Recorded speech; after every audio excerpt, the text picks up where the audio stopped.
जय श्री कृष्णा, राधे राधे। आइए हम सब सुनते हैं श्री विनायक गणेश चतुर्थी व्रत की गाथा। गाथा के अनुसार एक बार भगवान शिव और माता पार्वती नर्मदा नदी के किनारे बैठे थे। वहाँ माता पार्वती ने भगवान शिव से समय व्यतीत करने के लिए चौपार खेलने को कहा।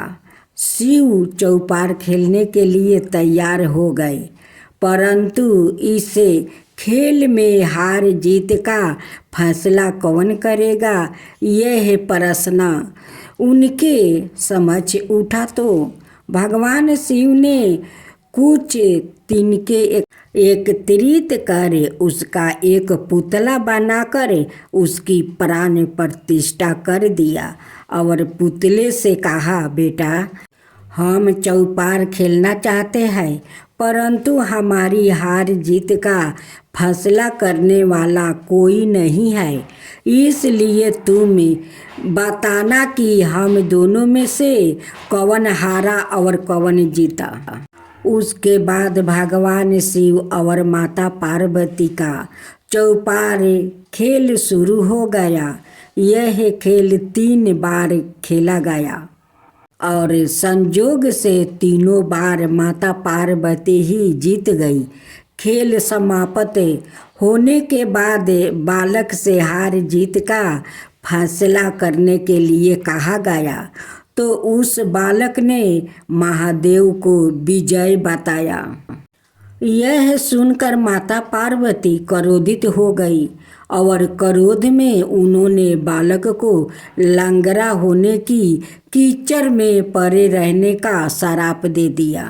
बालक ने माता पार्वती से माफ़ी मांगी और कहा कि यह मुझसे अज्ञानतावश ऐसा हुआ है, मैंने किसी दोष भाव से ऐसा नहीं किया।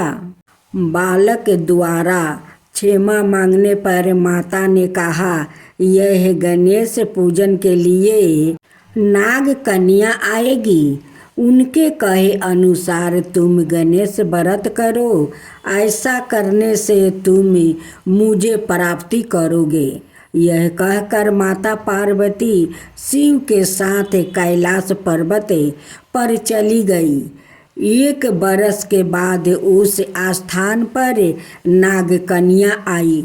तब नाग कन्याओं से श्री गणेश के व्रत की विधि मालूम करने पर उस बालक ने 21 दिन लगातार गणेश जी का व्रत किया। उसकी श्रद्धा से गणेश जी प्रसन्न हुए। उन्होंने बालक को मनोवांछित फल मांगने के लिए कहा। उस पर उस बालक ने कहा, हे विनायक, मुझसे इतनी शक्ति दीजिए कि मैं अपने पैरों से चलकर अपने माता पिता के साथ कैलाश पर्वत पर पहुंच सकूं और वो यह देख प्रसन्न हो जाए। तब बालक को वरदान देकर श्री गणेश अंतर्ध्यान हो गए। इसके बाद वो बालक कैलाश पर्वत पर पहुंच गया और कैलाश पर्वत पर पहुंचने की अपनी गाथा उसने भगवान शिव को सुनाई। चौपार वाले दिन से माता पार्वती शिव जी से विमुख हो गई थी। अंत देवी के रूठ होने पर भगवान शिव ने भी बालक के बताए अनुसार 21 दिनों तक श्री गणेश का व्रत किया। इस व्रत के प्रभाव से माता पार्वती के मन से भगवान शिव के लिए जो नाराजगी थी वो समाप्त हो गई।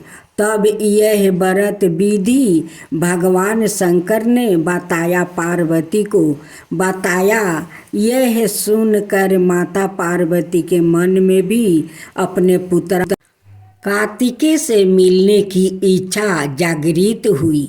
तब माता पार्वती ने भी 21 दिन तक श्री गणेश का व्रत किया और दूबा फूल और लड्डुओं से गणेश जी का पूजन अर्चना किया। व्रत के 21वां दिन कार्तिकेय सवाई माता पार्वती जी से आए मिले। उस दिन से श्री गणेश चतुर्थी का यह व्रत समस्त मनोकामनाओं की पूर्ति करने वाला व्रत माना जाता है।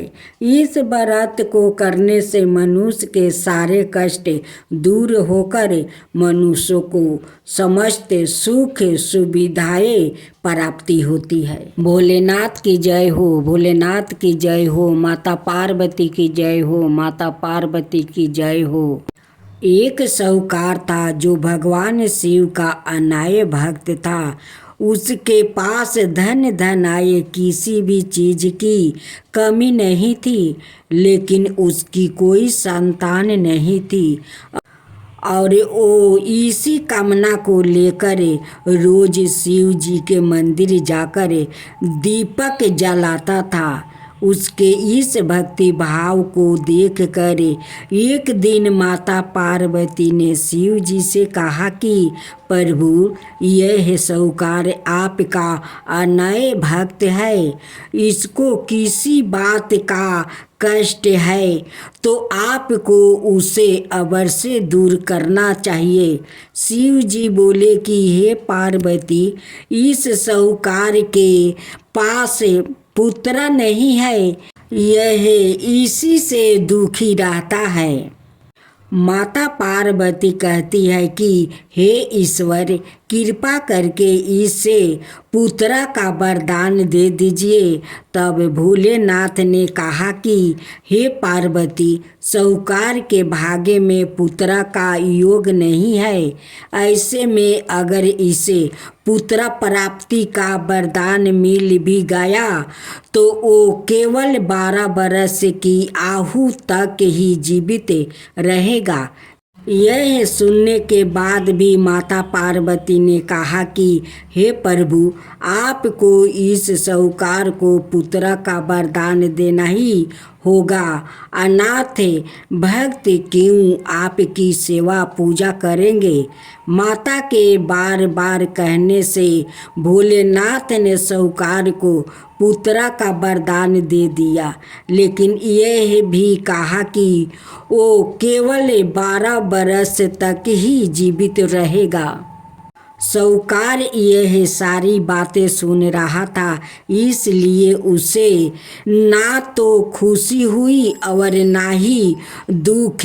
वो पहले की तरह भोलेनाथ की पूजा अर्चना करता रहा। उधर सेठानी गर्भवती हुई और 9 महीने के बाद एक सुंदर सा बालक की प्राप्ति हुई। परिवार में खूब उत्साह मनाया गया, लेकिन साहूकार पहले ही की तरह रहा और उसने लड़का की 12 बरस की आयु का जिक्र किसी से भी नहीं किया। जब बालक 11 बरस की आयु हो गई तो एक दिन साहूकार की सेठानी ने बालक के विवाह के लिए कहा। तो साहूकार ने कहा कि वो अभी बालक को पढ़ने के लिए काशी जी भेजेंगे। इसके बाद उसने बालक के मामा जी को बुलाया और कहा कि इसे काशी पढ़ने के लिए ले जाओ और रास्ते में जिस भी स्थान पर रुकना, वहाँ यज्ञ करते और ब्राह्मणों को भोजन कराते हुए आगे बढ़ना। उन्होंने भी इसी तरह करते हुए जा रहे थे कि रास्ते में एक राजकुमारी का विवाह था। जिससे उसका विवाह होने वाला था वो एक आँख से काना था। तो उसके पिता ने जब अति सुंदर साहूकार के बेटे को देखा तो उनके मन में आया कि क्यों ना इसे ही घोड़ी पर बैठाकर शादी के सारे कार्य संपन्न करवा लिया जाए। तो उन्होंने मामा से बात की और कहा कि इसके बदले में वो अथाह धन देंगे। तो वो भी राजी हो गया। इसके बाद साहूकार का बेटा विवाह की वेदी पर बैठा और जब विवाह कार्य संपन्न हो गया तो जाने से पहले उसने राजकुमारी की चदरी के पल्लू पर लिखा कि तेरा विवाह तो मेरे साथ हुआ, लेकिन जिस राजकुमार के साथ भेजेंगे वो तो एक आँख का काना है। इसके बाद वो अपने मामा के साथ काशी के लिए चल गया। उधर जब राजकुमारी ने अपनी चुनरी पर यह लिखा हुआ पाया तो उसने राजकुमार के साथ जाने से मना कर दिया। तो राजा ने भी अपनी पुत्री को बारात के साथ विदा नहीं किया। बारात वापस लौट गई। उधर मामा और भांजे काशी पहुंच गए थे। एक दिन जब मामा ने जग रचा रखा था और भांजा बहुत देर तक बाहर नहीं आए तो मामा ने अंदर जाकर देखा तो भांजे का प्राण निकल चुके थे। वो बहुत परेशान हुए, लेकिन सोचा कि अभी रोना पीटना मचाया तो ब्राह्मण चल जाएंगे और जग का कार्य अधूरा रह जाएगा। जब जग संपन्न हुआ तो मामा ने रोना पीटना शुरू किया। उसी समय शिव पार्वती उधर से जा रहे थे तो माता पार्वती ने शिव जी से पूछा, हे प्रभु, यह कौन रो रहा है? तभी उन्हें पता चलता है कि यह तो भोलेनाथ के आशीर्वाद से जन्म हुआ साहूकार का पुत्र है। तब माता पार्वती कहती है कि हे स्वामी, इसे जीवित कर दीजिए। अनाथ रोते रोते इसके माता पिता के प्राण निकल जाएंगे। तब भोलेनाथ ने कहा कि हे पार्वती, इसकी आहु इतना ही थी सो वो भोग चुका है। लेकिन माँ के बार बार आग्रह करने पर भोलेनाथ ने जीवित कर दिया। लड़का ओम नमः शिवाय करते हुए उठा और मामा भांजे दोनों के ईश्वर को धन्यवाद दिया और अपनी नगरी की ओर लौटा। रास्ते में वही नगर पारा और राजकुमारी ने उन्हें पहचान लिया। तब राजा ने राजकुमारी को साहूकार के बेटे के साथ बहुत सारे धन धनाये के साथ विदा किया। उधर साहूकार और उसकी पत्नी छत पर बैठे थे। उन्होंने यह प्रण कर रखा था कि यदि उनका पुत्र सकुशल ना लौटा तो वो छत से कूदकर अपना प्राण त्याग देंगे। तभी लड़के के मामा ने आकर साहूकार के बेटे और बहू के आने का समाचार सुनाया, लेकिन वो नहीं माने तो मामा ने शपथ पूर्वक कहा। तब तो दोनों को विश्वास हो गया और दोनों ने अपने बेटे बहू का स्वागत किया।